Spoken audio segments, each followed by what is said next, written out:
Welcome back for the second segment of the February 10th Trips and Traps. Andy Serling, Eric Donovan. 3 more races to bring you. We'll start off by going to February 5th. We're looking at race number 3 here. We're interested in the 2 Layla Ben and the 5 Eager Emma. It feels like a conscious effort was made here, and it was a mistake.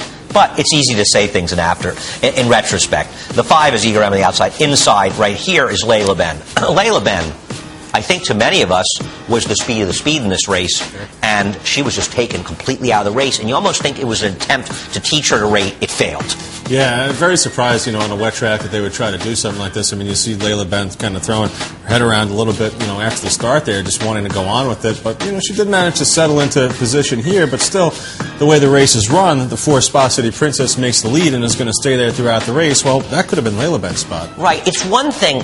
Eager Emma's out here. Layla Ben's back here. Eager Emma is there. It's worth knowing the one horse, the heavy favorite in this race, did not run a single step in here, and that's, of course, Big Brownie. She just didn't handle the track. In the context of the race, and I know Eric agrees with this, Eager Emma ran the best race because she was outside in no man's land behind the slow pace. You want to teach a horse to rate when there's an abundance of speed in the race, not when there's none. Yeah, and I don't know that you want to teach them to rate over a wet track also. Right. I mean, I think there's a time and a place for everything. And, when you're the inside speed on a wet track in the middle of the winter, you're supposed to be forwardly placed. Anyway, here goes Eager Emma with the outside 3-wide move in here. Just not really a good setup for Eager Emma, who's going to stay on this race, finish second, only get beat a half length. Right, here's Layla Ben back here, and there's Eager Emma. Now, if this was a race with a quick pace on a fair racetrack, you would say this was a terrific ride by David Cohen. He got her to settle. She was in the right position.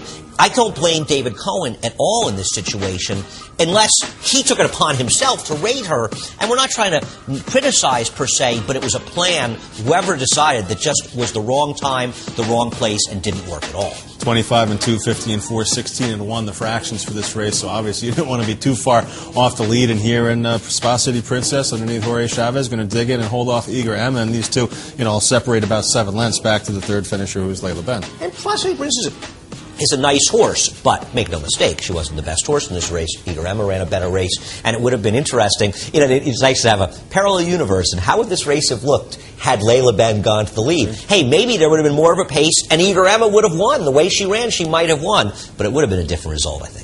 All right, next race we'll take